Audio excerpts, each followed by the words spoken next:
Bueno, buenas noches, muchas gracias por la invitación. Me hace muy dichoso ver que tanta gente se interesa en el pasado y el presente del movimiento estudiantil. No es una obviedad, en la universidad no siempre la gente se interesa en el movimiento estudiantil. Y también es un gusto compartir la mesa con dos personas que son maestros míos. Yo fui alumno de ellos y realmente aprendí mucho, no solo adentro del aula, con ellos, así que es un gusto. Hablar del pasado y el presente del movimiento estudiantil desde la Argentina, desde la Universidad Argentina y desde alguna de las posibles perspectivas que puede tener la izquierda, porque puede tener muchas, supone localizar al menos tres grandes hitos en el siglo que nos separa de la Reforma. Uno de esos hitos es, sin lugar a dudas, la Reforma del 18, que comenzó en Córdoba ese movimiento, pero se expandió por muchas universidades del país y de América Latina. Y una de las cuestiones súper interesantes es cómo ese movimiento que empezó en Córdoba, su internacionalización tiene mucho más que ver con los platenses y los porteños que con los propios cordobeses. Se los dejo así para que ustedes después vayan averiguando de qué la va el asunto. Y sin lugar a dudas, otros dos grandes hitos en los que vale la pena posar la mirada son la lucha de Laica o Libre en el 58 y las luchas de los largos años 60, ¿sí? Algunos dicen que los largos años 60 en la Argentina arrancaron con Laica o Libre, más o menos, un poquito antes, un poquito después, pero por ahí, y terminaron con la durísima noche para la revolución en Argentina, que fue la AAA, ¿sí? Y el terrorismo de Estado a mediados de los 70. Yo voy a detenerme en un primer momento en la Reforma porque hay muchas de nuestras ideas sobre cómo es y cómo debería ser la universidad que fueron inspiradas, sepamos o no, por el movimiento de la Reforma. Por ejemplo, ¿sí? La autonomía universitaria, ¿no? Que nosotros podamos elegir, ¿sí? Que haya una ciudadanía adentro de la propia universidad donde elijamos nuestras autoridades. Y acá tengo al lado mío, ¿sí? A mi derecha, pero solo físicamente, no quiero decir otra cosa, tengo a un profesor que fue elegido por elección directa, ¿sí? Eso es un caso único quizás en el mundo, no sé si eso es así, pero algo de eso hay, en el año 2002. Es decir, la democracia en la universidad tiene un antes y un después en la reforma universitaria del 18. Que, para hacer un resumen muy rápido, comienza en Córdoba como una revuelta contra una maniobra de círculos de profesores ligados a la iglesia que quisieron retener el control de la Universidad Nacional de Córdoba en el año 18. Fíjense, el año 18, fin de la Primera Guerra Mundial, la revolución en Rusia, la revolución mexicana también en su propio desarrollo. Entonces, esa época de la reforma que comienza en Córdoba con una revuelta contra este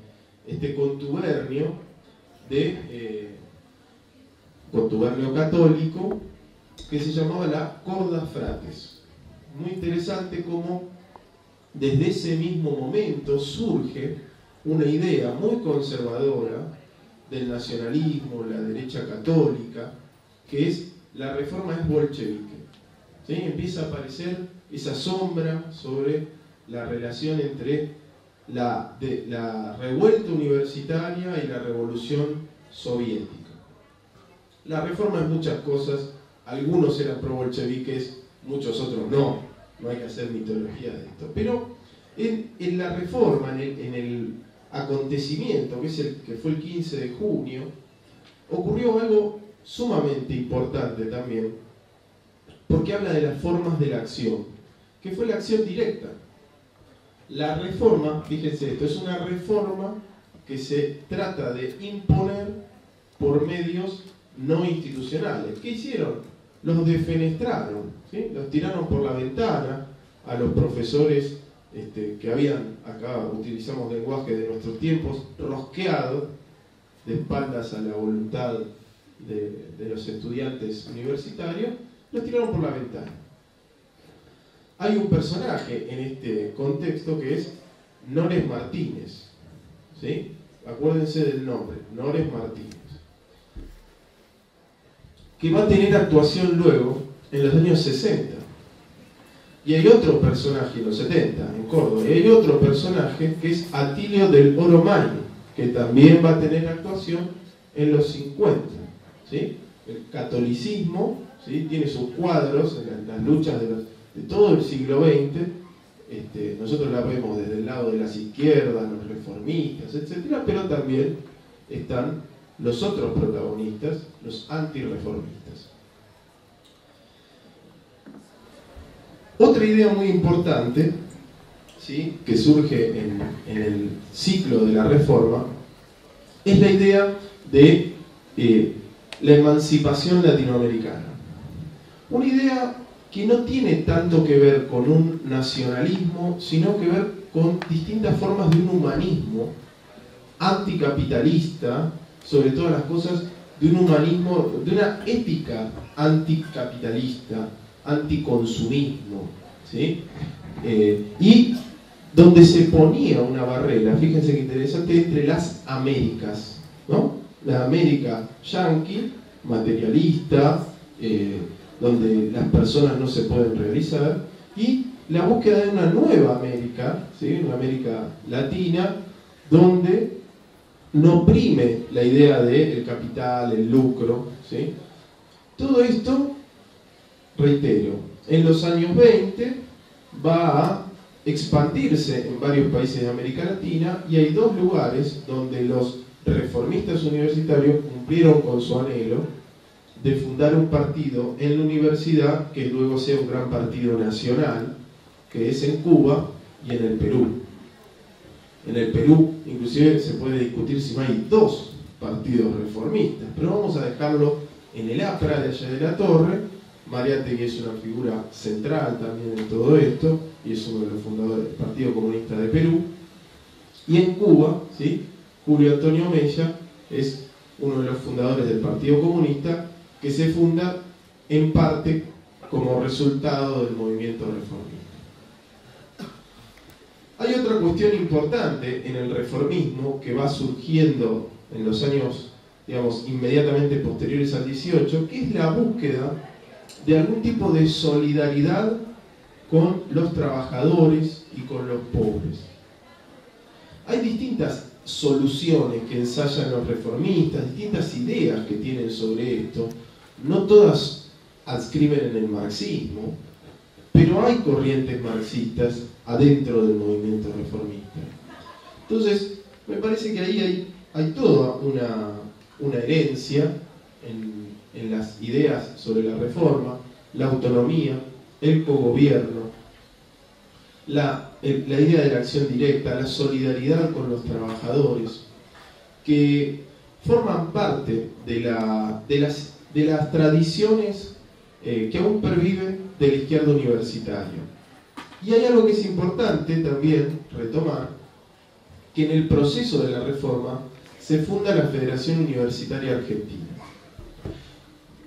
Ya había centros de estudiantes desde hacía mucho tiempo, había algunas federaciones locales, pero es importante entender que en Argentina pasaron, ustedes sabrán, un siglo que parece un milenio respecto de la reforma, ¿no? En el medio tuvimos el peronismo, los 60, la dictadura, tuvimos esto que llamamos democracia, y siguen existiendo federaciones y centros. y siguen habiendo ciertas ideas que los universitarios que militan, que activan, comparten de alguna manera. Entonces me parece que ahí es algo que vale la pena tener en cuenta para entender una herencia, ¿sí? Una tradición, que como todos saben, cada grupo político hará y rehará esa tradición en función de sus luchas del presente, ¿sí? No es hacer un culto de lo que dijo Deodoro Roca en el año 18, es tomar críticamente las experiencias anteriores. En los largos años 60, ¿sí? Nos vamos a detener en este segundo momento. Les decía, hay una lucha que todos los que participamos de distintas maneras, de acuerdo a nuestro lugar, de la campaña por la legalización del aborto, debemos conocer, que es la lucha de laica o libre. Porque la lucha de laica o libre en el año 58 fue su clímax, comenzó en el año 56, es una lucha respecto de si, escuchen bien, es legal, o mejor dicho, van a tener validez legal los títulos emitidos por las universidades privadas. Uno dice, ¿qué tiene que ver con estos combates del presente tan importantes? Mucho, porque el bando libre, que decía, nosotros tenemos que ser libres de tener educación privada y libres de, si queremos, tener educación religiosa, era conducido centralmente por el catolicismo. Y el bando laico, los laicos, que estaban por la educación laica, era conducido por el reformismo en sus variantes cada vez más cercanas a la izquierda política. Piensen ustedes en rupturas por izquierda del Partido Socialista en la segunda mitad de los 50. Rupturas ideológicas que se están dando entre los reformistas respecto de cómo leer la relación con la clase obrera peronista. Y, lo que es muy importante, la reaparición en el mundo reformista del comunismo. ¿Sí? Entonces, fíjense algo, las luchas de laica o libre dividieron la sociedad realmente, se puede decir, en dos en ese momento, en esa coyuntura, ¿sí? Hubo manifestaciones de 300.000 personas por el bando laico, hubo manifestaciones de cerca de 100.000 por el bando libre, y ya en el año 58, y esto es muy importante entenderlo, aparece la figura de la amenaza comunista. Los universitarios se están bolchevizando, etcétera, etcétera. Es usual pensar, bueno, ¿cómo no? En los 60 no va a haber lío en las universidades si hubo si hace poquito estaba la Revolución Cubana. Y nosotros siempre decimos, atentos, la Revolución Cubana tiene influencia porque acá estaba pasando algo también, ¿sí? No es solo por la revolución en otro lado. Acá había mucho activismo. Y en el 58, para que ustedes entiendan la polarización, hace su debut una organización nacionalista de derecha antisemita como Tacuara, ¿sí? Hace varias golpizas a estudiantes del bando laico. Pintaban, escuchen estas consignas: laica, perra rusa. Por laica la perrita que viajó al espacio. Pintaban también FUA a Moscú. ¿Sí? Es decir, hay una creciente polarización en los marcos desde una mirada inocente es en los marcos de la Guerra Fría, pero en realidad es una polarización entre revolución y contrarrevolución que se empieza a teñir la política en las universidades, ya a fines de los 50. El mundo en los 60 experimentó muchísimos movimientos de lucha con gran protagonismo juvenil y estudiantil. En algunos países del mundo eso se relacionó estrechamente con el movimiento obrero. En otros, no tanto. Para que ustedes entiendan, había una cuenta que era en 68 países en el año 68 hubo revueltas estudiantiles, ¿sí? es un número fácil de recordar.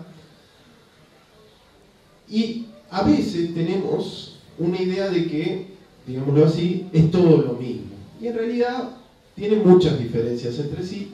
Y otra cosa que es importante entender es que esos procesos, que fueron en muchos países masivos, y hubo gente que se jugó la vida en estos procesos y que la perdió, de hecho, fueron mucho más profundos que una mera cuestión de un relajamiento de las costumbres, etc. Por ejemplo, el Mayo francés, que es tan conocido por lo que pasó en las universidades, los invito a leer sobre el Mayo francés porque, entre otras cosas, fue la huelga más grande de la historia de Occidente. La huelga obrera más grande de la historia de Occidente. Y en general uno piensa en el Mayo francés como que, bueno, la imaginación al poder, ¿no? Una serie de ideas de una nueva cultura que estaban en el Mayo francés. Pero también está la clase obrera con su propia experiencia. Y el Mayo francés, en el que, entre otras, había un compatriota nuestro, ¿sí? Que era Roberto Santucho, estaba de casualidad en Francia en ese momento, y en sus cartas, creo, en sus comunicaciones, decía, no está pasando algo demasiado grave, pero no mataron a nadie, ¿no? Muy graciosa la idea que tenía Santucho sobre eso, pero eso fue en mayo del 68. El 2 de octubre del 68 en Ciudad de México hicieron una masacre en el Estado mexicano con militares y paramilitares, que es el día de hoy que no está clara la cantidad de personas que mataron, ¿sí? Del movimiento estudiantil, la masacre de Tlatelolco. ¿Qué significa esto para ser un poco, digamos, esquemático? Bueno, hay diferentes relaciones con la clase obrera, hay diferentes relaciones con la represión en estas experiencias del 68 y que igualmente marcaron una época. En la Argentina, esa época del 68 tiene un antecedente muy importante en la lucha en el 66 contra la dictadura y sobre todo la intervención universitaria, con un primer mártir estudiantil que es Santiago Pampillón en Córdoba. El movimiento estudiantil de Córdoba realizó más de 25 acciones de lucha callejera por semana en el segundo semestre del 66. ¿Vieron cuando dicen en el segundo semestre se viene lo bueno? Bueno, los cordobeses se lo tomaron en serio. A eso le tienen que sumar, ¿sí?, una experiencia muy importante en la Argentina, que es, en el caso cordobés, todo el sindicalismo combativo de esa ciudad, y a nivel nacional la formación en el año 68 de una central combativa que fue la CGT de los argentinos.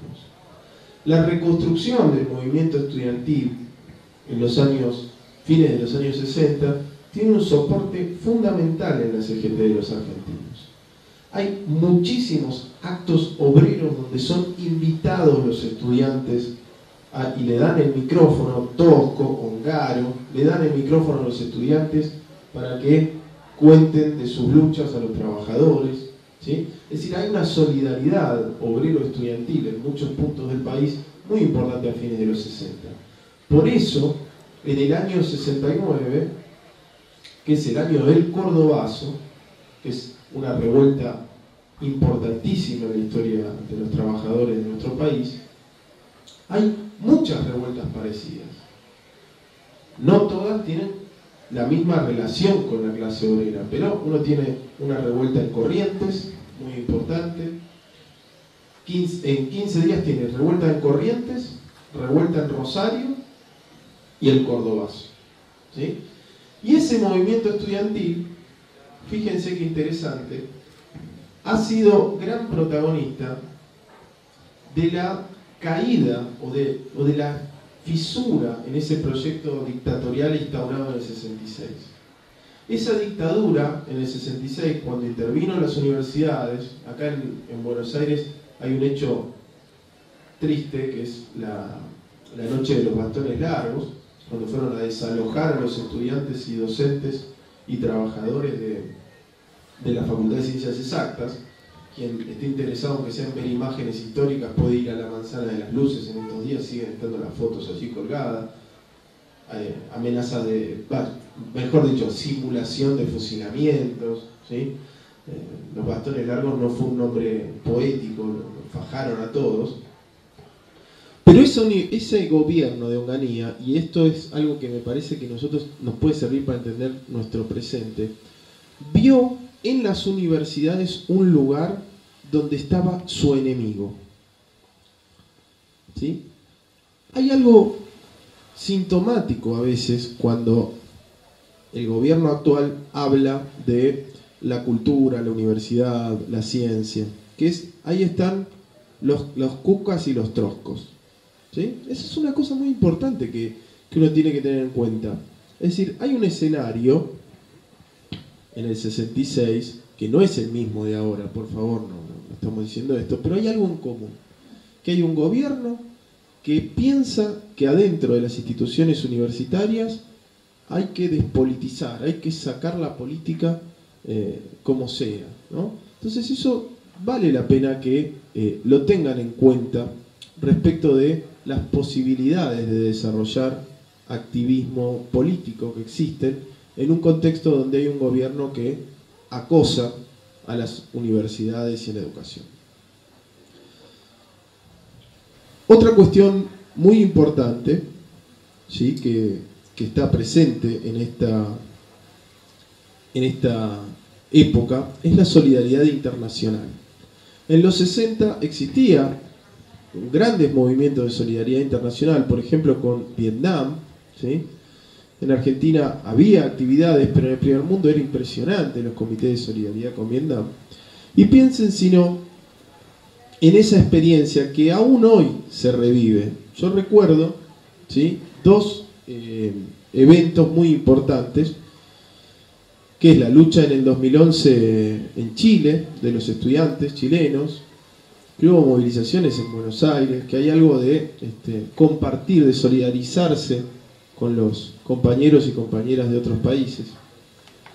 Y, sin lugar a dudas, la desaparición de los 43 estudiantes en Ayotzinapa, ¿sí?, que, digo, yo he estado en la embajada mexicana, en actividades, y hay algo que parece más imperceptible, pero es muchos compañeros de estos países luego vienen a estudiar a Buenos Aires, ¿sí? Y esas experiencias se van entramando en las agrupaciones.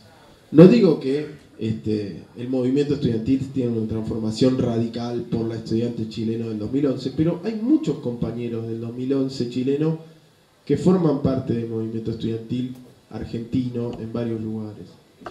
Y eso es parte de una herencia internacionalista y latinoamericanista que viene desde el 18, que tiene un paso muy importante en los 60. Y por último, ¿sí?, un elemento también común a los 60 y al presente, ¿sí?, es el programa del imperialismo para la educación, para la ciencia, para la universidad. En los 60 hubo un documento que los invito a descargar y leer porque es una delicia, que es el Plan Atkin, que lo escribió Rudolf Atkin, ¿sí?, en el año 61 creo que lo publicó, y que era un diagnóstico de cómo eran las universidades latinoamericanas y qué debía cambiarse en las universidades latinoamericanas para que sean funcionales. A fines del siglo XX, principios del siglo XXI, rige en el mundo uno de los documentos importantes, que es el Pacto de Bolonia, ¿sí?, que es básicamente la misma idea, cómo adaptar las universidades al mercado.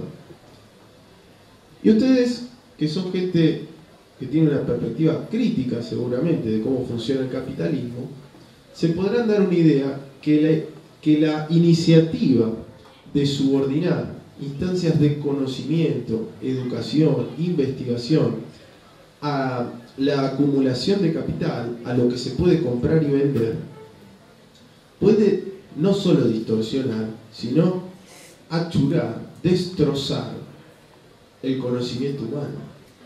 Entonces, en algún punto, la experiencia de los 60, donde se planteaba esto, es la universidad y el capitalismo, la ciencia y el capitalismo, ¿hasta qué punto pueden ir juntas? ¿Sí?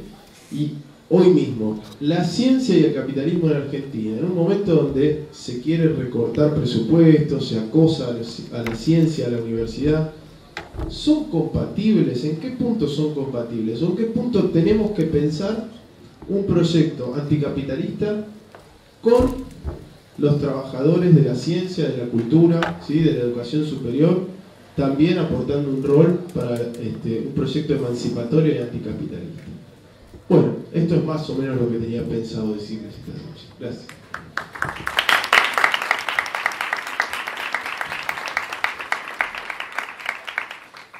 Muchas gracias.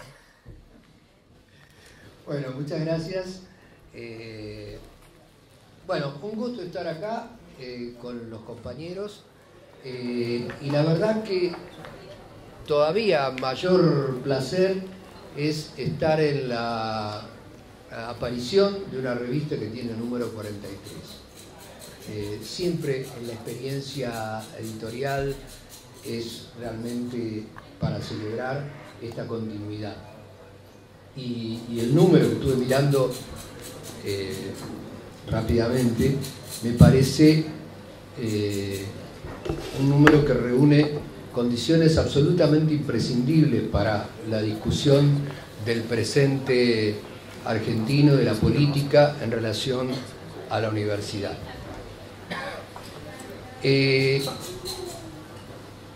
Lo que comentaba Mariano me parece también relevante. Yo creo que es importante volver a pensar, como se dijo recién, las tradiciones, reinventándolas. Borges decía que Hernández escribió el Martín Fierro incorporando la tradición gauchesca, pero hizo lo que se debe hacer con una tradición, la reinventó. Bueno, lo que hay que hacer y lo que se hace sobre todo cualquier militante, siempre reinventar esas tradiciones, pero tener presentes esas tradiciones, porque me parece que hay momentos, situaciones de cierto olvido y en algunos casos de fetichización. Yo siempre he mirado desde hace como más de 10 años los aspectos más oscuros de las transformaciones en el mundo universitario. Como recién mencionaba Mariano, la experiencia de la conferencia de Bolonia, el documento de Bolonia en 1995, fue un hito realmente importante en un proceso general de avance de las miradas que se niegan a procesos de transformación social. El documento de Bolonia de alguna manera tuvo un peso significativo atravesando diversas fuerzas políticas convencionales. La preocupación que sigo sosteniendo desde hace más de 10 años tiene que ver con esta cuestión, digamos que es algo que cualquiera que estudia sociología trata de pensar sensiblemente sobre este tipo de cosas. ¿De qué manera y mediante qué elementos esta nueva mirada sobre el mundo que tiene que ver con los procesos post caída del muro de Berlín, con lo que se llamó en un momento la crisis de paradigma, con de algún modo el peso de lo que también se llamó en algún momento pensamiento único? Decía, una mirada importante que uno puede desgajar y encontrar con diversos elementos en diversas fuerzas políticas. Si uno piensa en términos más conceptuales y mira cómo la noción de acción social no constreñida, que es un elemento clave de la mirada feynmaniana, de la mirada de von Hayek, de la mirada más radical del mundo liberal que se ha llamado neoliberalismo, cómo aparece en diversas fuerzas políticas. Nosotros tuvimos en la experiencia reciente situaciones de mejora en el mundo universitario y en el CONICET. Tuvimos una mayor distribución, digamos, un mayor aporte económico para el CONICET y algo para las universidades. Sin embargo, la Ley de Educación Superior, construida de una manera absolutamente literal, digamos, como deudora de los documentos de las transformaciones neoliberales de la década del 90, sigue funcionando tranquilamente.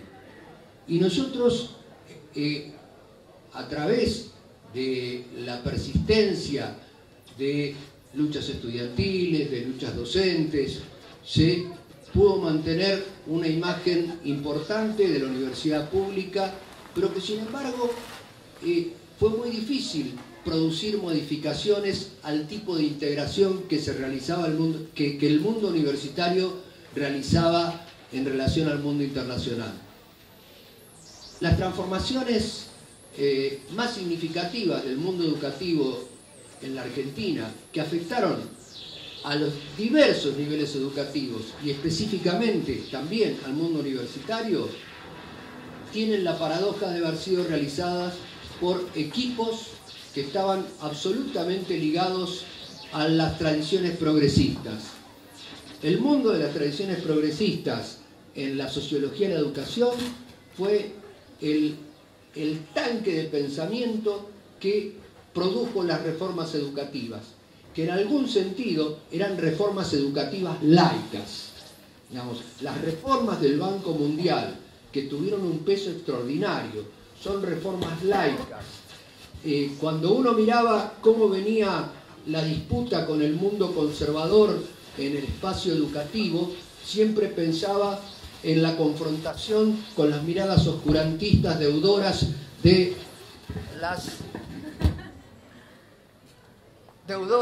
las tradiciones católicas.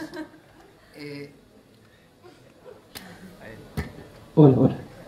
Sin embargo, digamos, si uno tiene que ver qué es lo que ocurrió en la década del 90 en América Latina, en su conjunto, no importa. ¿Para qué no se escucha? Pero no se escucha, ¿eh? Hola. ¿Se escucha un poco algo?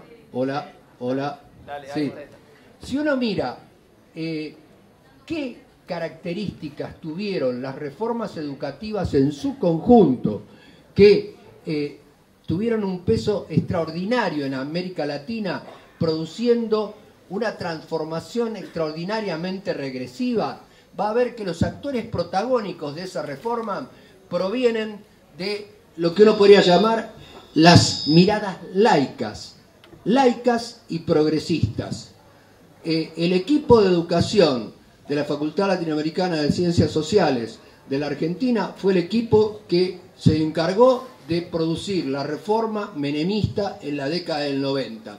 Eran laicos, eran, si se quiere, poseían una mirada anticlerical, que era absolutamente compatible con esa tradición liberal de despegarse en algún sentido de la enseñanza religiosa, pero acentuar, digamos, las trayectorias individuales, asentar esa idea de los hombres y las mujeres y lo que sea hecho a sí mismo. Digamos, la idea de las personas hechas a sí mismas como deudora de esa concepción de la acción social como acción social no constreñida, se expandió verdaderamente como un fantasma por las fuerzas políticas convencionales, que apoyaron, siguieron manteniendo y no modificaron aspectos estructurales en términos, digamos, aspectos estructurales muy fuertes de la forma de organización del sistema científico. Por eso hay un problema en las luchas políticas en el presente dentro del sistema científico. Hay un problema que no es menor y es significativo. Digamos, ¿cuál es la lucha?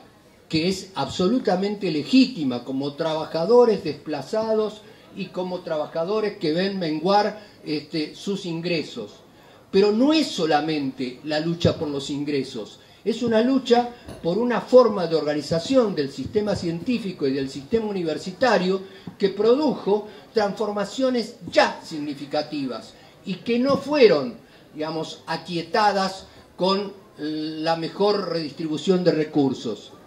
El proceso de arancelamiento de la educación es un proceso que se inicia, digamos, ya en la década del 90 y que no decae. Las luchas estudiantiles, las luchas docentes producen atenuaciones. ¿Cuáles son las atenuaciones? Si vos sos egresado de la Universidad de Buenos Aires, el posgrado de la Universidad de Buenos Aires no lo pagás.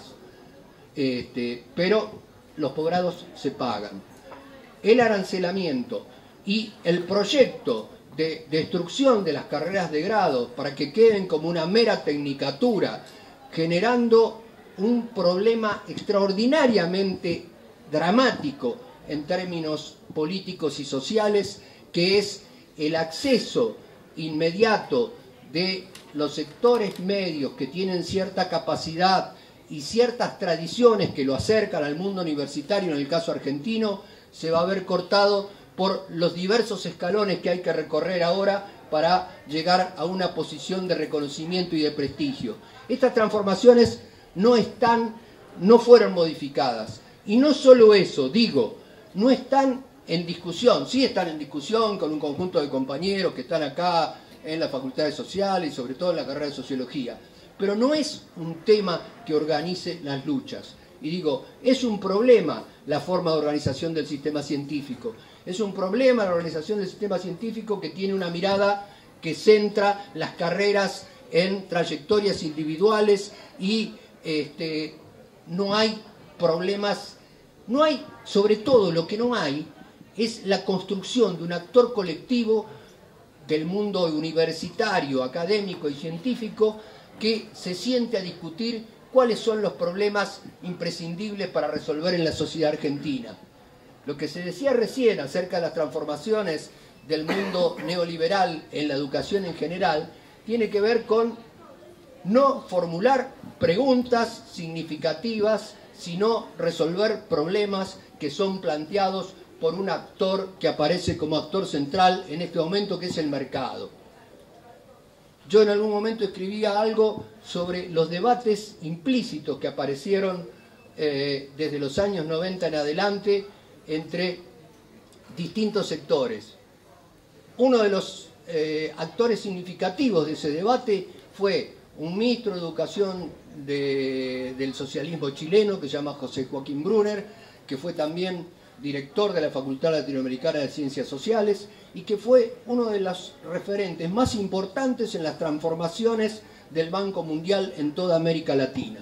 Entonces, hay algunas dificultades que uno debe poder pensar cuando se imagina cómo organizar una lucha política con las transformaciones que vienen ocurriendo en la década del 90 en adelante. E insisto sobre esto, no es un mero problema de salarios o de exclusión de algunos compañeros, que eso sí es un problema. El problema significativo es que el espacio científico, específicamente, no se pudo construir, aunque hay intenciones de hacerlo en algunos sectores, pero no se pudo construir como un actor significativo, pero no simplemente para pedir mayores ingresos, sino para ser un actor protagónico en una mesa de discusión acerca de qué debe ser lo que necesita la sociedad argentina en este momento. La historia de la reforma en toda la sociedad latinoamericana es la expresión más fuerte y más radical de un proceso de modernización que se produce en el conjunto del mundo cultural y científico hacia fines del siglo XIX y que se afianza a principios del siglo XX, que es la construcción, por lo menos en términos de autonomía relativa, del campo cultural en relación al mundo político, al mundo religioso y al mundo económico. Por supuesto que de una autonomía relativa, pero un símbolo es esa reforma del 18 en la lucha por construir su autonomía frente al mundo religioso que tenía un peso significativo. Esa es la lucha que me parece tiene una dimensión extraordinaria, porque como decía Mariano recién, las transformaciones que se producen desde las miradas que ahora tienen un peso significativo en términos políticos, no suponen simplemente que existan menos compañeros en el sistema científico, que cobremos menos sueldo los docentes. Significan directamente una destrucción de este mundo universitario que tiene, si no como realización, como meta fuerte y probable, la posibilidad de mayor inclusión de los distintos sectores de la sociedad y sobre todo, digamos, la idea de que se puede transformar en una voz pública relevante para decir algo sobre los problemas de la sociedad contemporánea.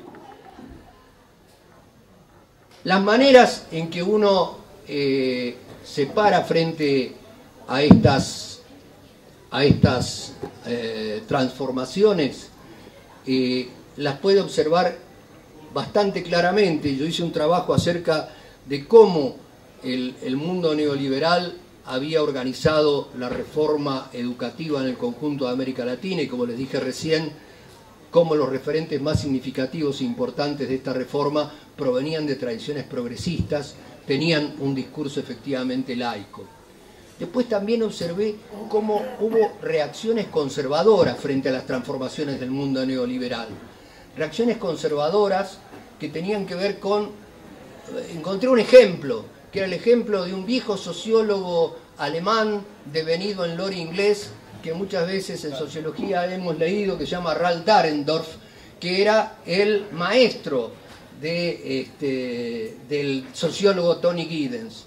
Y cuando Dahrendorf ve la transformación que se está produciendo en la London School of Economics como marco de estas políticas neoliberales, le desagrada profundamente como un señor conservador, digamos. Lo mira, digamos, yo tengo la misma mirada en cuanto a muchas de las transformaciones, pero lo interesante es que las reacciones frente a estas transformaciones pueden tener distintos sentidos. La de Dahrendorf, muy tierna, es la de un señor conservador, que dice: yo he recorrido en mi biografía intelectual un camino de ascenso social.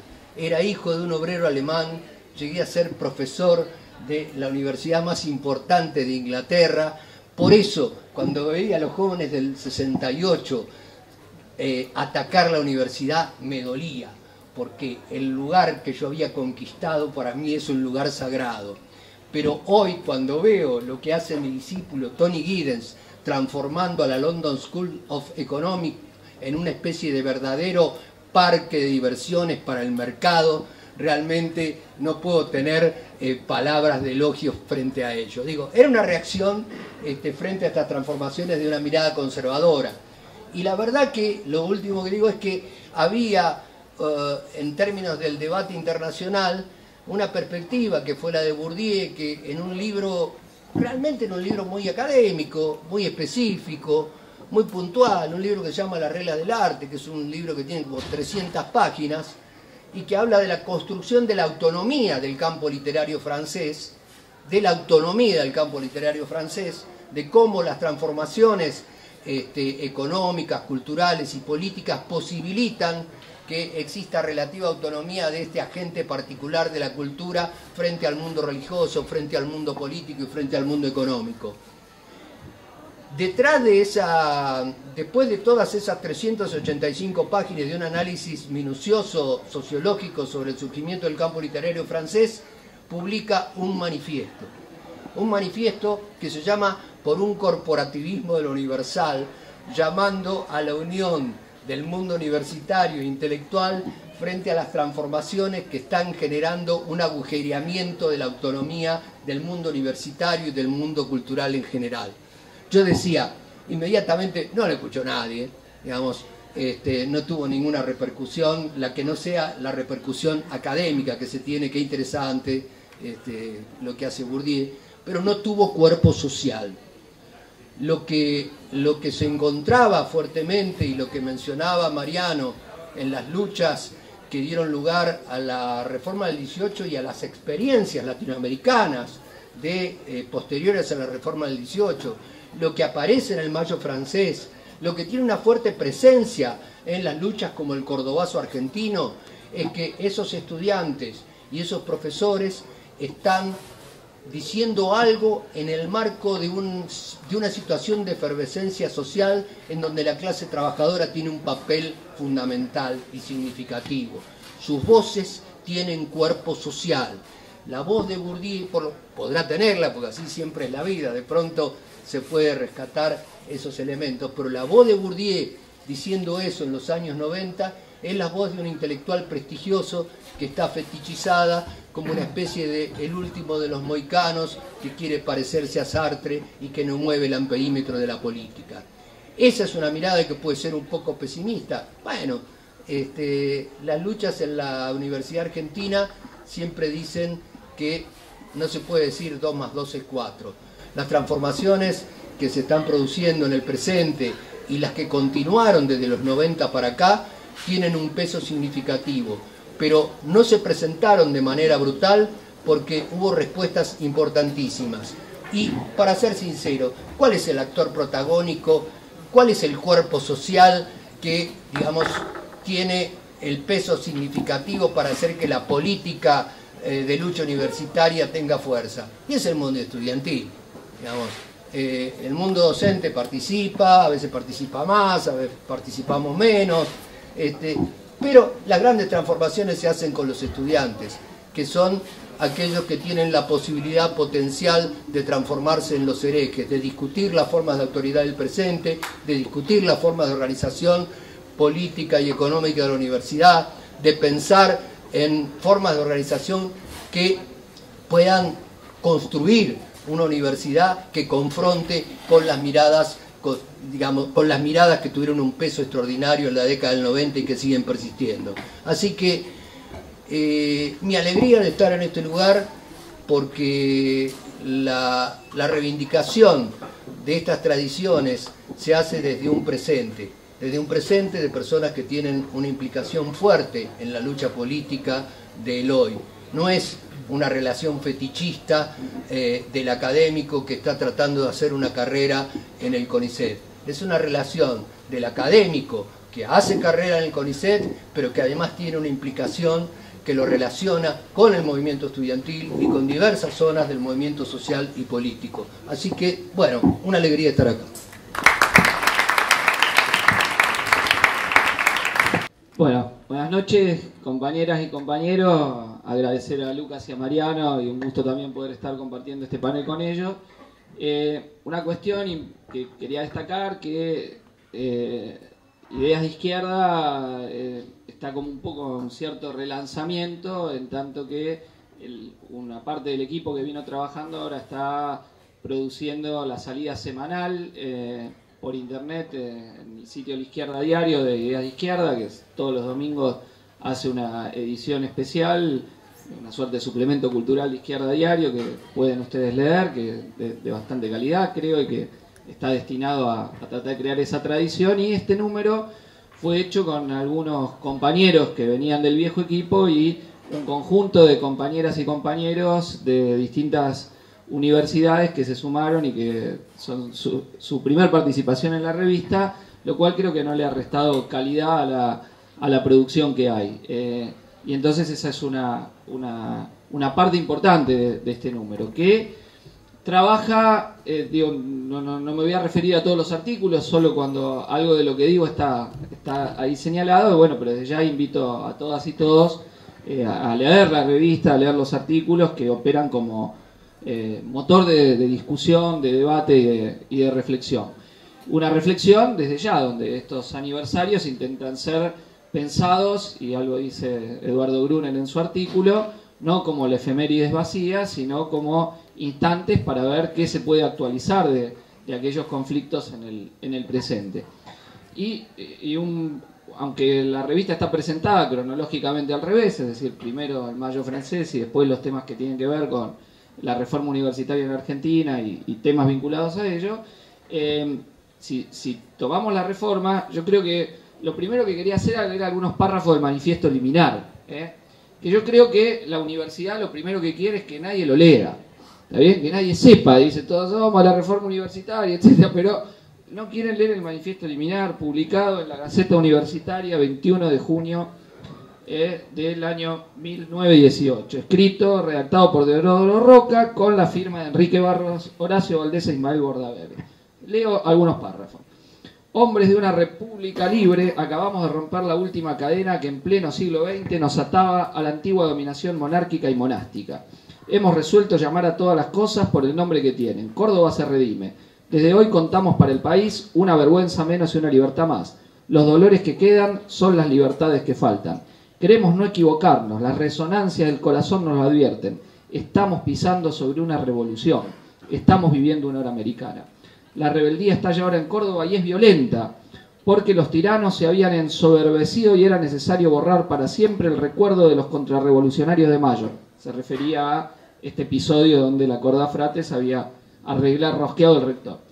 Las universidades han sido hasta ahora aquí el refugio secular de los mediocres, la renta de los ignorantes, la hospitalización segura de los inválidos y, lo que es peor aún, el lugar donde todas las formas de tiranizar y de insensibilizar hallaron cátedra que las dictara. Las universidades han llegado así a ser el fiel reflejo de estas sociedades decadentes, que se empeñan en ofrecer el triste espectáculo de su inmovilidad senil.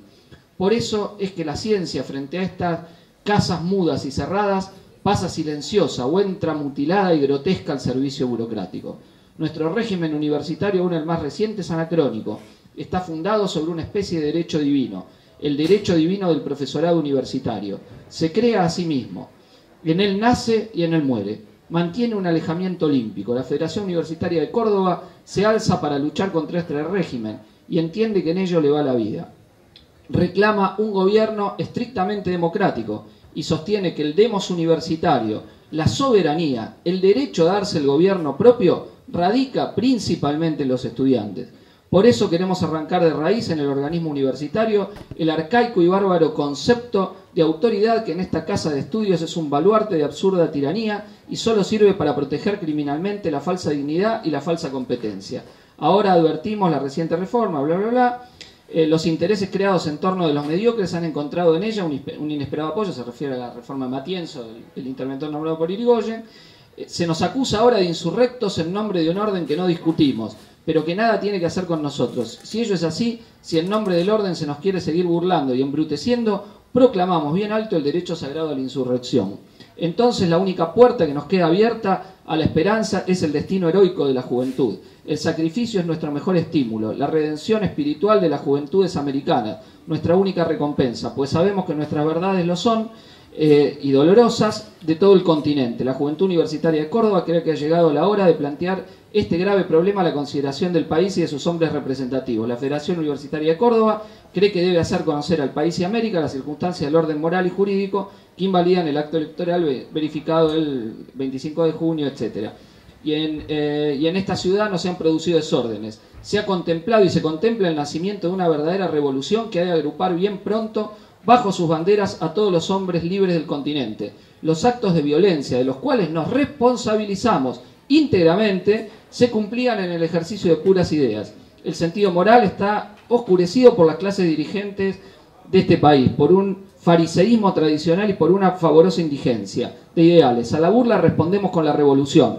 Nos apoderamos del salón de actos y arrojamos a la canalla. Solo entonces, amedrentada a la vera de los claustros. Hicimos entonces una santa revolución y el régimen cayó a nuestros golpes. Recojamos la lección, compañeros de toda América. ¿Acaso tenga el sentido de un presente glorioso la virtud de un llamamiento a la lucha suprema por la libertad? Y termina. La juventud ya no pide, exige que se le reconozca el derecho a exteriorizar este pensamiento propio en los cuerpos universitarios por medio de sus representantes. Si ha sido capaz de realizar una revolución en las conciencias, no puede desconocerse la capacidad de intervenir en el gobierno de su propia casa. Bueno, a Barbieri no creo que le caiga bien. Está bien esto que escribía Deodoro Roca.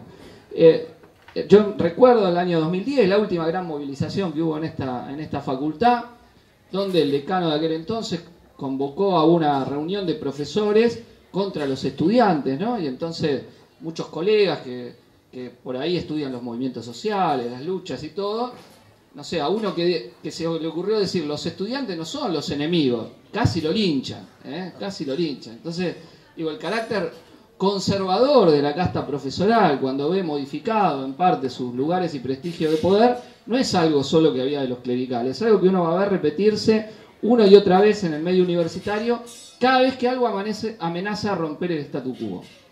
Obviamente que cualquier proceso de transformación universitaria hoy no puede tomar como referencia a la universidad clerical, es la universidad actual, y la universidad actual vive algo que podríamos denominar así como un gran pacto conformista.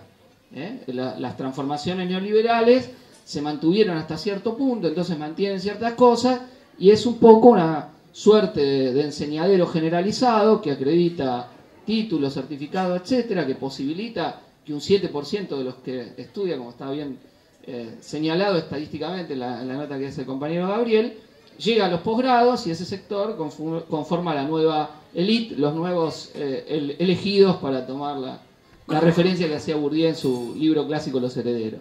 Entonces, todo lo que altere con la movilización modificar eso seguramente va a mostrar claramente el carácter retrógrado de gran parte de lo que hay dando vuelta, incluso por acá, por esta casa de estudio que se la tiene como la más combativa, luchadora, etcétera, que supo tener esa tradición.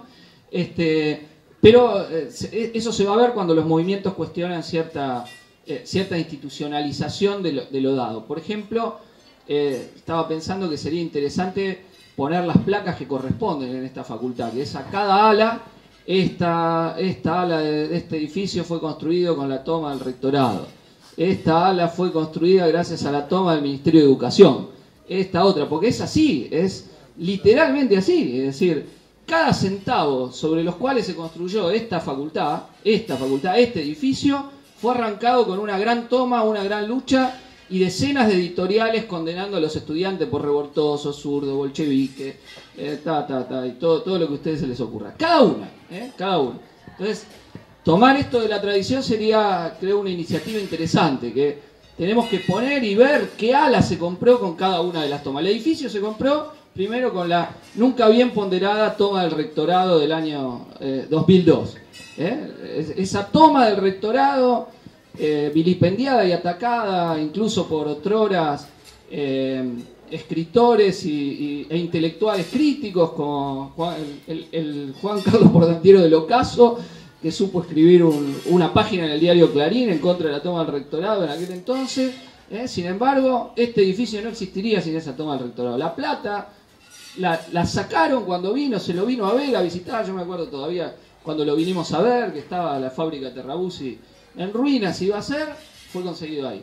Y ni hablar, el último tramo fue el de la huelga esta del 2010, que nunca agradecieron, que gracias a esa toma y a eso que se enojaron tanto, se consiguió la plata para lo último, toma del Ministerio de Educación mediante. Entonces, digo que recordar esta tradición, porque uno ve y empieza a ver propagandas de actos por la reforma universitaria, todo institucionalizada, y esto, la reforma universitaria tenía este manifiesto reivindicando el derecho sagrado a la insurrección, pensándose como una revolución, planteando que el demos estaba en el movimiento estudiantil.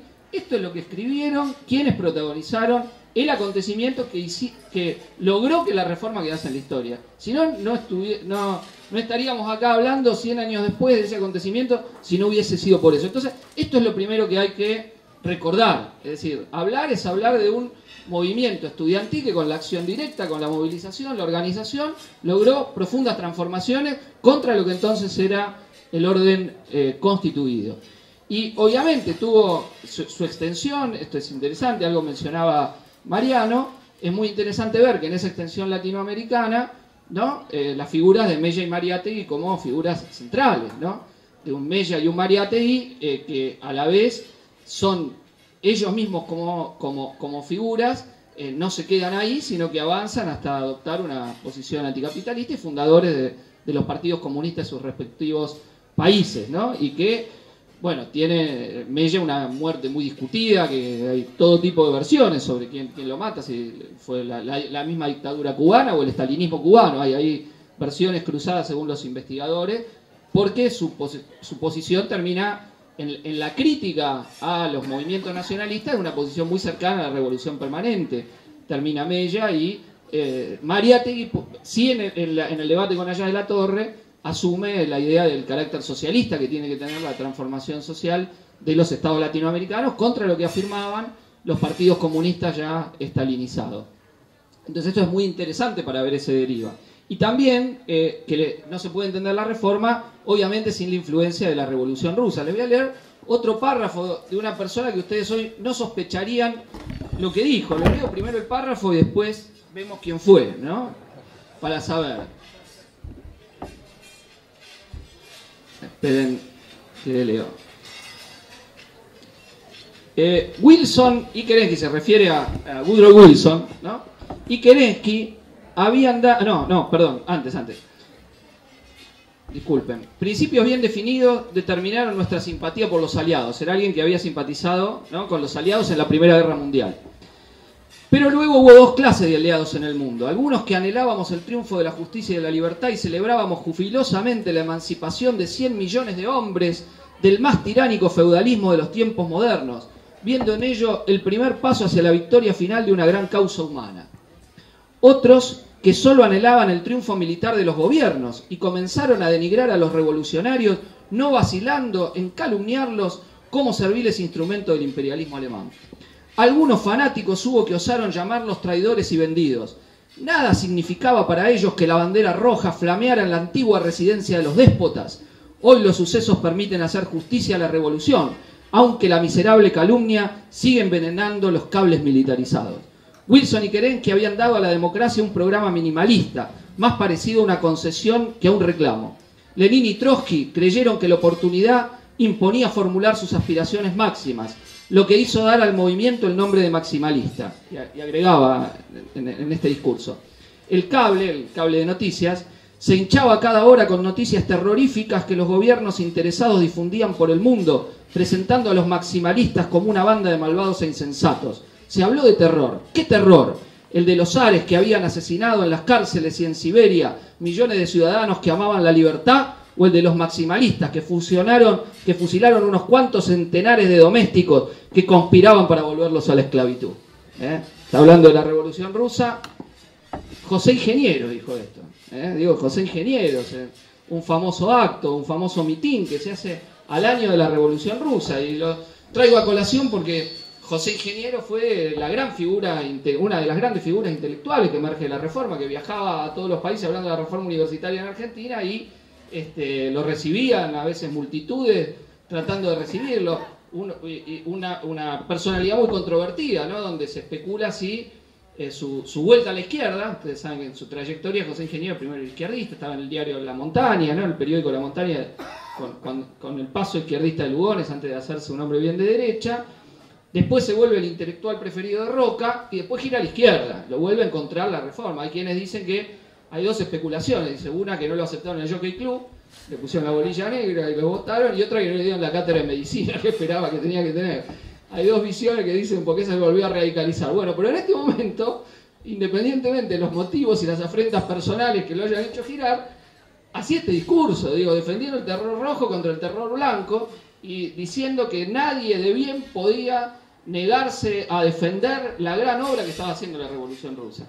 Este era el clima de ideas, en 1918, en el momento, poco después de la Reforma, que se está dando y que influye en esa generación, de la cual una parte se va a destacar y va a hacerse marxista, el periódico Insurrexit y toda otra tradición, y otra parte no, va a tener otro derrotero muy, muy diferente, incluso algunos terminan también derechizándose. Al año, la irrupción proletaria en la Semana Trágica ya va a dividir al movimiento de la Reforma. En Córdoba, pro-obrera; en Buenos Aires, atacando a la clase obrera brutal, poniéndose del lado de Irigoyen en las denuncias que había contra los trabajadores, que en parte seguía la línea del Partido Socialista, ¿no?, que tiene una línea conservadora, y el propio recién fundado Partido Socialista Internacional, antecedente del Partido Comunista, tampoco tiene una conducta muy reivindicable en las jornadas de la llamada Semana Trágica. Entonces, esa vinculación, esa aparición tiene ese momento histórico. Entonces, si tiene algún sentido discutir,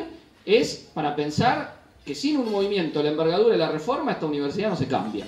Lo primero que hay que saber, esto, para modificar esta casta que hay asentada, que no la mueve nada, tiene que haber un movimiento de la magnitud de la Reforma para hacer transformaciones profundas, no poca cosa. Y que obviamente en nuestro medio, ya habiendo aprendido esa misma experiencia, será ligada a la irrupción también de la clase trabajadora, a la transformación de ese mismo sistema universitario.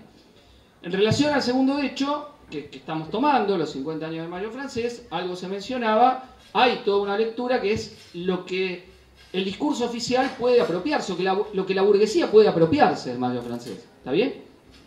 En uno de los artículos comenta un libro muy importante, hecho por dos sociólogos franceses, por Boltanque y Chiapello, El nuevo espíritu del capitalismo, donde trata de analizar cómo en los discursos de los management el discurso de la flexibilidad y todo, trata es la apropiación burguesa que hacen de alguna de las banderas del Mayo francés, o mejor dicho, de la derrota del Mayo francés, o de lo fallido del Mayo francés. Lo que pueden usar inofensivamente y volver en contra de los trabajadores, de los sectores populares, etcétera, ¿no? Que es una lectura que hay, pero es una lectura que deja de lado que justamente porque no triunfó el Mayo francés. Porque la perspectiva de una situación revolucionaria abierta que había generado la ligazón de la rebelión estudiantil con la huelga obrera más importante de Occidente, generada huelga con ocupación de fábricas, por otro lado, aunque controlada burocráticamente por el PC, y después la rebelión ante el levantamiento de la huelga, la rebelión de las bases obreras, cuando va el dirigente de la CGT a las principales fábricas y lo sacan carpiendo cuando dicen explica los acuerdos de Grenelle, lo que han dado, que era un aumento salarial enorme, monumental, pero la gente quería seguir la lucha y todo, y los paran, y ahí sí vienen los muertos frente a los desalojos de la planta de Peugeot-Soyot y otras más. Bueno, esa ligazón, eso que había abierto, la crisis que lleva a De Gaulle a tener que ir a Alemania a ver si las tropas le respondían o no, qué hacer, y mientras prepara el contraataque reaccionario, bueno, fue sembrado por un movimiento enorme, donde los estudiantes fueron un detonante, estudiantes politizados que seguían las luchas internacionales, que se empezaron a reunir efectivamente por la solidaridad con Vietnam, y que al calor de esa lucha se ligaban a los estudiantes alemanes, y tomaban como ejemplo a los estudiantes japoneses del Sengakuren, que les habían enseñado a todos cómo combatir a la policía, en donde le hacían una estrategia de víbora, iban movilizándose, los enredaban a los policías y se mataban contra la policía, iban todos con casco así de construcción y no se dejaban golpear por la represión japonesa, que era terrible, pero era un enorme movimiento antiimperialista de la juventud japonesa y del movimiento estudiantil que era admirado por todos. En ese contexto de salida a la lucha de la juventud y del movimiento estudiantil general, el 68 fue lo que fue el Mayo y el proceso, porque justamente entroncó con el movimiento obrero. Y todas las teorías que había sobre el aburguesamiento de la clase obrera, presente y que incluso algunos de los estudiantes tenían en la mente en ese momento, se derrumbaron. Es decir, el proletariado, mejor y peor pago de Francia, todo de las fábricas chicas y grandes, medianas, más automatizadas o menos automatizadas, feminizadas y masculinizadas, todo salió a hacer una gran huelga general. Es decir, todas esas variantes que cuando no pasa nada se tratan de investigar, y lo que yo llamo el reduccionismo sociologizante, en el sentido que una determinación te explica todo, esa lucha la barrió. Y a partir de ahí volvió al centro de la escena el proletariado de los países centrales con todas sus complejidades.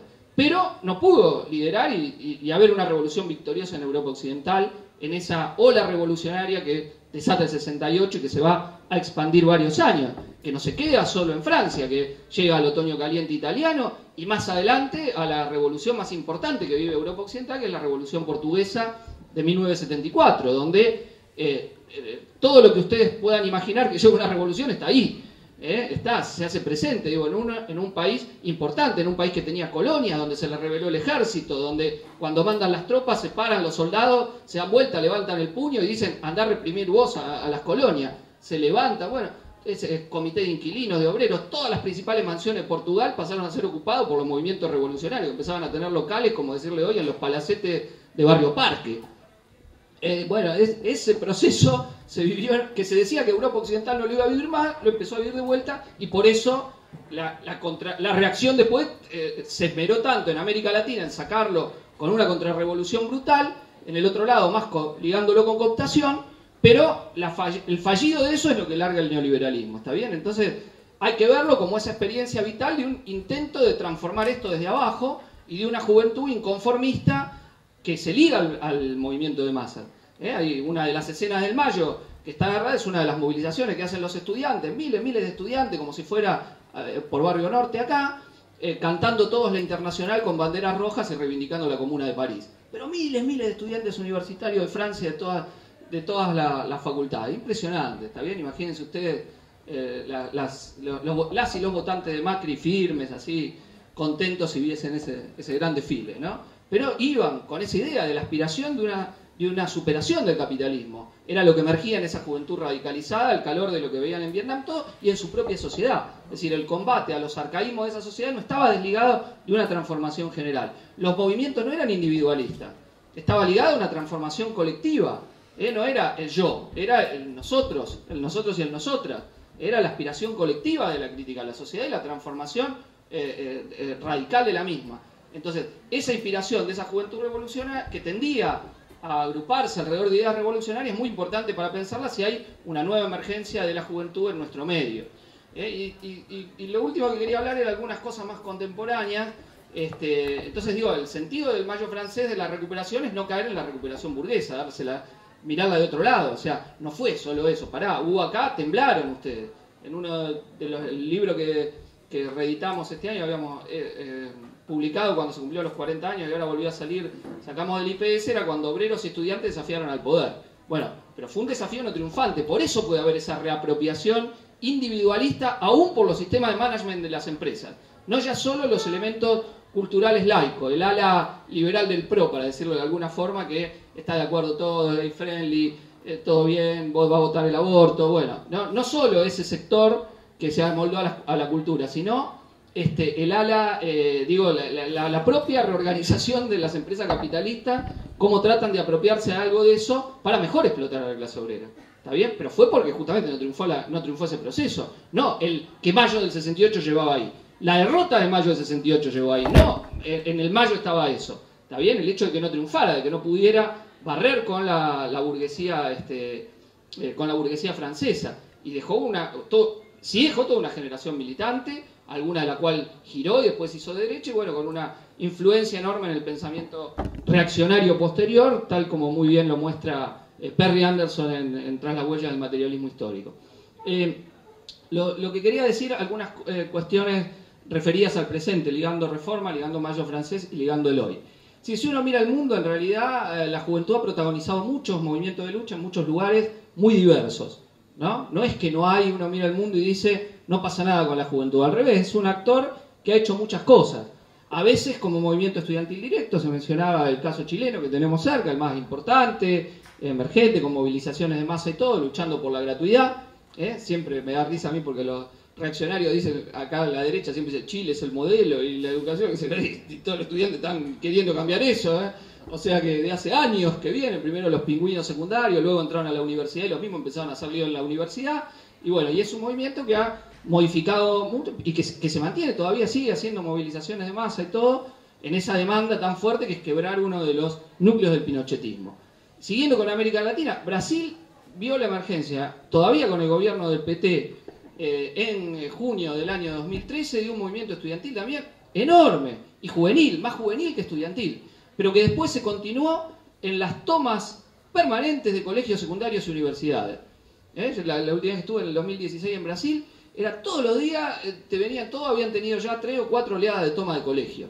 Es decir, sabían sobre todo tomar colegio los estudiantes brasileños, estaban acostumbrados. Fueron el principal movimiento de resistencia contra Temer que se dio en un primer momento, fueron los estudiantes tomando colegios y universidades, que fue una continuidad del 2013. Yo quizá hago la hipótesis, bueno, en Chile empezaron por los secundarios, después vinieron a la universidad, a lo mejor esos jóvenes ahora crecieron, ya pasaron 4 o 5 años y van a hacer algo divertido en la universidad en Brasil. ¿Está bien? Quizá.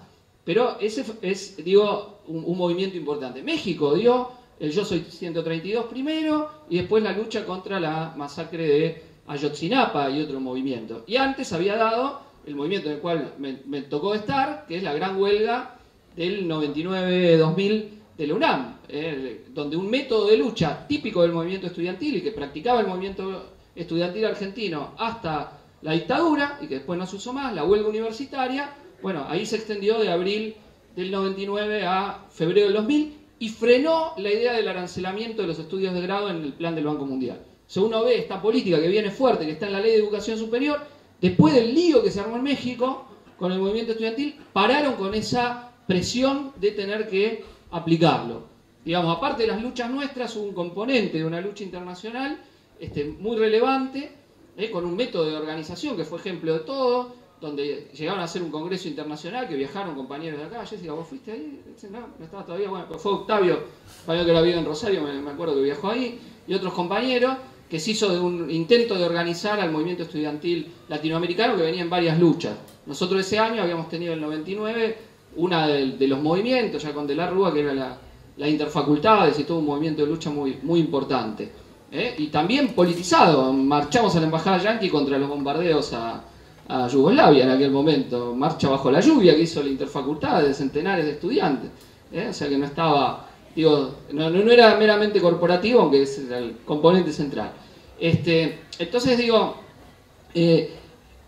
si uno toma más el mundo también, Francia ha visto un movimiento juvenil que hoy está luchando, o sea, 50 años del Mayo francés, ferroviarios y estudiantes son los que están en la calle peleando, con tomas y asambleas de 2.000-3.000 estudiantes en las universidades francesas contra un intento de avanzar en algo del Plan Bolonia en las universidades francesas. Entonces hay ahí un movimiento de lucha que no ha tenido, digo, quizá la visibilidad que el movimiento tiene, ¿no? Porque Macri tiene un amigo que no solo comparten el apellido, Macri Macron, un Macri grandote, sino que, digo, es el hombre neoliberal realmente de Francia, odiado por el pueblo, odiado. Las clases populares a Macron lo aborrecen, le tienen un odio de clase enorme, pero todavía no lo han podido derrotar, ¿está bien? Pero hay un movimiento social, en la llamada ahora primavera social francesa, que no termina de hacer acciones que quiebren el orden, pero que es un movimiento importante, digamos, no ha pasado sin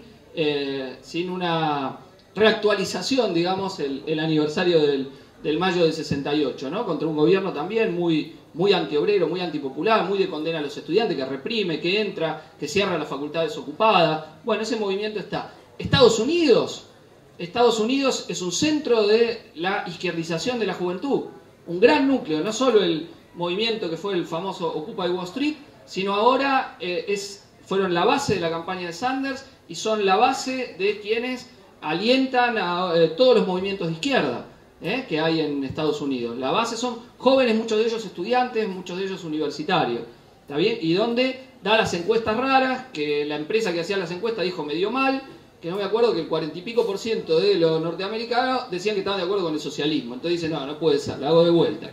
Y le daba bien, le daba de vuelta lo mismo en la juventud. Que ya pasados varios años de la caída del muro, el capitalismo fue la crisis del 2008, el capitalismo son empleos cada vez peores, es precarización laboral, es eso, el socialismo, si es distinto que esto, no me cae tan mal. Entonces, aun cuando son en general reformistas y no son muy revolucionarios en comparación hasta con las propias tradiciones norteamericanas, sin embargo es un enorme dato de la vida política estadounidense, tan grande como que Trump.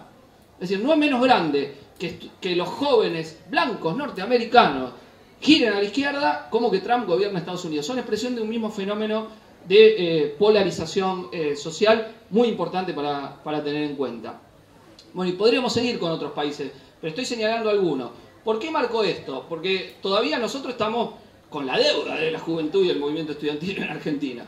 Si yo miro los últimos 10 años, digo, ha pasado en muchos lugares, no es que los jóvenes no pelean, tiene una base como el 68 común, que es la generación que ve que va a estar peor que sus viejos en muchos lugares del mundo, que ve que el trabajo es más precario, que la sociedad se ha más empobrecido más, entonces que ve que va a estar peor, y ese ver que estar peor es una base, un elemento, un sustrato común para explicar por qué hay rebeliones de la juventud en muchos países, es menos radicalizada que la que fue en el 68 todavía como generación, ha alimentado algunas de las ilusiones y los movimientos neorreformistas, algunos de los cuales se nutrieron de esto y que muestran sus límites muy rápidamente, desde Syriza aplicando el ajuste en Grecia, cediendo a la troika, a la presión, o ahora el amigo de todos los kirchneristas, don Pablo Iglesias, que se ha comprado un chalet de 600.000 euros, ¿no? Nada más y nada menos, como llegó a la casta, el crítico de la casta que se asumió en la casta, que como bien dice una nota del diario de la Nación, que como comprarse algo, como que Nicolás del Caño o Pitrola dice se compren una casa en Nordelta, dice más o menos una cosa por el estilo y lo muestren, y entonces ahora va a ser un referéndum en Podemos si le aceptan vivir o no en la casa, en lo que sería el Nordelta español. Bueno, esos movimientos han mostrado que muy críticos no son del orden existente, que surfean sobre un movimiento que hay y listo. Yo creo que lo convenció Cristina que se compre el chalet, porque la fue a ver a Calafate y dijo, y si esta tiene tanta... ¿Qué problema me voy a hacer yo por esto? ¿No? Lo convencieron que el problema de la casta mucho no iba y que el peculio personal está ante todo. Entonces, algo de eso debe haber influido, en serio lo opino, porque es muy amigo de los kirchneristas, vino acá y volvió de Argentina. El tipo vino el 24 de marzo y dijo, estoy emocionado de la lucha contra la dictadura, cómo se moviliza acá, y volvió a España y en vez de luchar contra el castigo de los asesinos franquistas, fue y se compró el chalet de 600.000 euros, fue lo lo que aprendió Pablo Iglesias, que así que todos le dieron honoris causa en todos lados, vieron que se hizo el rebelde y terminó ahí con su chacrita. Bueno, entonces digo, todavía no está la radicalización, pero está ese sustento común. Entonces hay un aspecto para ver que es cómo va a emerger ahora el movimiento estudiantil. Yo, a ser sincero, yo pensé que iban a hacer un poco más de lío los estudiantes contra Macri, porque digo, a Macri no lo quieren, no va, en la universidad pública no le gusta mucho, está. La realidad es que Macri mantuvo un consenso, hasta ahora todavía no recortó y atacó, quizá lo haga ahora más duramente, o sea, atacó más el sistema científico que el sistema universitario. Ustedes ven que el sistema universitario es donde no hay grieta, es el paraíso de la burguesía. Es decir, la dirección de la UBA, por ejemplo, hay peronistas, radicales, kirchneristas y del PRO. La Universidad de La Plata acaba de lograr en la elección de sus autoridades un raro frente donde el presidente de la universidad es radical, el secretario general es del PRO, la Secretaría de Extensión la tiene periodismo, la unidad básica Néstor Kirchner de la Universidad de La Plata, y lo votó hasta Patria Grande, hasta la Mella votó ese frente. Increíble, porque le dieron el trabajo en las cárceles. Una rosca universitaria que la película El Estudiante de Santiago Mitre se quedó corta al lado de la rosca que armaron en La Plata, una rosca a fin de año que entraron todos menos los troscos, como corresponde, que no entramos ahí. Pero era una rosca insólita, le digo, insólita. Bueno, eso, no, pero para ver que es, ahí no hay grieta. Uno ve la universidad que vino digamos, la que sobrevivió al menemismo, lo que quedó del menemismo, después siguió de la Rúa, amenazó López Murphy, ¿no? Siguió con Duhalde, no pasó nada, dijo, con esto no me meto, que hagan la suya. Siguió con Kirchner y puso un poco más de plata y no tocó el statu quo, nada. Obvio, Lucas mencionaba a los, digamos, asesores constructores ideológicos de la ley federal, de la ley de educación superior y la ley federal de educación, y quien estuvo entre esos asesores estrella, hombre de la Flaxo, Daniel Filmus, autor fundamental, centro de la ley de educación superior, que tiene ya, es una ley que si quieren, no arancelan por una cuestión de relación de fuerza, no porque no esté en la letra de la ley habilita el arancelamiento de la ley de educación superior, habilita muchas cosas que no han podido hacer, pero habilita, entonces, y algunas cosas han hecho, lo que llamamos mercantilización o privatización periférica, en el posgrado, en los negocios propios, la universidad empresa, y algunos lados no tan periférica. Muchas universidades, facultades de carreras como veterinaria, ingeniería y todo están ultra mercantilizadas. La facultad económica de la UBA, no de otro lado, tiene aula que dice, esta aula la auspicia tal empresa, tal grupo empresario. Las auspician los laboratorios en medicina. Esa es la universidad pública, está hecho eso. Acá no, porque aparte quién va a querer auspiciar acá, pero además, no, dice, eso van a hablar en contra mío, no, van a explicar, pero además por una cuestión política sería difícil hacerlo, pero eso es la privatización periférica, o sea, no lograron hacer el plan chileno, que era lo que querían hacer, entonces quedaron en eso. Pero el statu quo, el Consejo Interuniversitario Nacional, tiene un acuerdo. ¿Cuál es el gran acuerdo? Es un año un radical, un año un peronista. Un año un radical, un año un peronista. Y eso se mantiene. Es decir, se mantuvo con Kirchner, y se mantiene ahora con Macri, que le dio el control de las universidades a sus aliados radicales que dicen, no jodan, que mantengan a los chicos ahí, no molesten, hasta que necesiten recortar y ahí se puede armar un poco de lío. ¿No? Ahora que esto de las incumbencias, quizás se abra algo, de las incumbencias de título, que todavía no termino de entender para qué quieren hacer este lío, en medio del lío que hay en Argentina, pero bueno, están empujando asambleas en varios lados, corporaciones profesionales que se enloquecen, algún negocio habrá, que es todo lo que hay que buscarle al PRO. ¿Quién está detrás del negocio y gana unos mangos con esto? Que seguramente estará. Pero digo, y la figura de la continuidad es otra que hay que marcar, digo, el sin, la continuidad, porque a mí me interesa que se vea esto, que hay una continuidad.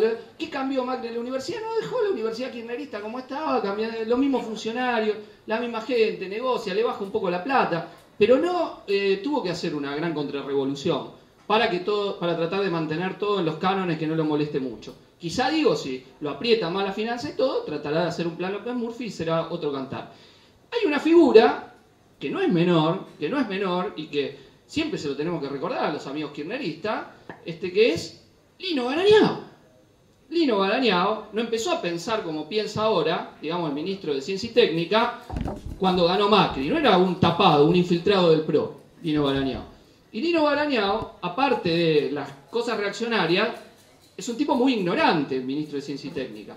Por ejemplo, llegó a afirmar, se lo escuché en un reportaje radial y varias veces, que todo proyecto del CONICET tiene que transformarse en una empresa. Todo proyecto del CONICET tiene que transformarse en una empresa. Ustedes se imaginan a cualquier conocimiento, ya no en ciencias sociales, supónganse, eso lo descartamos, en ciencia básica. Es decir, no se puede investigar ciencia básica porque de una ciencia básica no te sale una empresa inmediata, un emprendedor como le gusta al gobierno de Macri. Y el ministro de Ciencia y Técnica de Argentina, sin despeinarse el jopo, sin avergonzarse de la brutalidad que dice, todo proyecto del CONICET tiene que transformarse en eso. Bueno, ese hombre lo puso Cristina Fernández de Kirchner, de ministro de Ciencia y Técnica, pensando eso, pensando que la ciencia tiene que servir a la acumulación del capital, que ponía la plata más que se ponía en el sistema científico, no era para hacer ciencia crítica del orden existente, era para bancar y apoyar el desarrollo de la burguesía argentina, poner el sistema científico al servicio de eso, está bien, en la medida que pudiera. Ahora estos son un poco más privatistas, dicen recortemos acá, vamos a hacerlo más directo, que vengan los privados, ¿para qué tanto? Hagámoslo, lo consideran, tienen una base de desprecio de lo propio, más colonizado, pero digo, Barañao era el mismo tipo. Entonces, frente a esa continuidad que podemos mostrar en la vida burocrática universitaria, digo, el interrogante que queda es si la juventud va a hacer algo en este país también. Es decir, si yo veo las condiciones objetivas, digo, hay muchas. Ahora, a la vez, uno ve mucha pasividad en los hechos. Es decir, uno no puede reivindicar grandes movilizaciones. Sí, está lleno de jóvenes y de jóvenes jóvenes en las movilizaciones, de jóvenes mujeres en las movilizaciones por el aborto y todo el movimiento de mujeres. Es lo más que hay de juventud movilizada. Pero después no hay gran juventud movilizada. Es la realidad. Digo, nosotros no nos tenemos que mentir a nosotros. No hemos hecho un gran movimiento todavía. Ahora, ¿se está incubando eso? Puede ser. No se puede descartar. ¿Se está incubando eso? Quizá. En Francia, un poco antes del estallido del 68, nadie pensaba que iba a venir un 68. Nadie pensaba que se iba a pegar un salto así. El Partido Comunista controlaba con la UNEF, el Partido Socialista después con la UNEF, y el Partido Comunista no pensaban, deploraban a los estudiantes. Cuando salen a la lucha, decían estos grupúsculos izquierdistas que hay que reventar. El Partido Comunista iba y decía, son judíos alemanes que hay que correrlos de acá. Y todos los jóvenes iban, somos todos judíos alemanes. Está bien, con los carteles contra el propio Partido Comunista, que expresaba, digamos, la reacción en ese momento. Y se vieron totalmente desbordados y tuvieron que llamar a la huelga general. Bueno, ¿se está incubando algo parecido? Son reflexiones, inquietudes, empezar a pensar problemas, algo que puede empezar a construir una acción. Bueno, esa es parte de la hipótesis que hay que tener. ¿Está bien? Y en ese sentido, lo último que sí quería decir es que eso está ligado, en primer lugar, a la perspectiva de la acción de los estudiantes, si no es por luchas propias, que no surge, supongamos, porque todavía no atacaron lo suficiente, al menos destacarse como una franja junto a las luchas reales que hay hoy de la clase trabajadora. No es secundario, estamos teniendo una serie de ataques a los trabajadores del subte, fue la más fuerte que vimos en estos días, a los compañeros de Cresta Roja, hoy militarizaron el INTI con nuevos despidos, tuvimos la marcha del educativo, donde también estuvimos participando, nos encontramos con Lucas ayer ahí marchando en la marcha federal, pero digo, esa lucha junto, o sea, pensarse así como se pensaban en las luchas internacionales los estudiantes del pre-68, pensarse no solo en las luchas y las reivindicaciones corporativas, que si se dan bienvenidas para poner en movimiento a los estudiantes, sino pensarse en las luchas con los que pueden torcer el destino de esta sociedad, ¿no? Y en ese sentido es muy relevante. Y ver también que en los debates ideológicos que estamos teniendo es cómo se van a preparar la intervención de los movimientos. Es decir, si tenemos simplemente que aspirar a que de vuelta se va a reeditar el kirchnerismo tal cual fue, como muchos quieren, vamos a volver, o vamos a construir en la lucha y en la resistencia contra el macrismo la posibilidad de un gobierno de la clase trabajadora que barra con la Argentina capitalista. Es decir, ese objetivo me parece que pelear, militar, organizarse, luchar por ese objetivo le da una enorme actualización a lo más de izquierda que tuvo el movimiento de la reforma universitaria y a la expectativa no cumplida de lo más revolucionario que tuvo el Mayo francés. Bueno, muchas gracias, compañeros.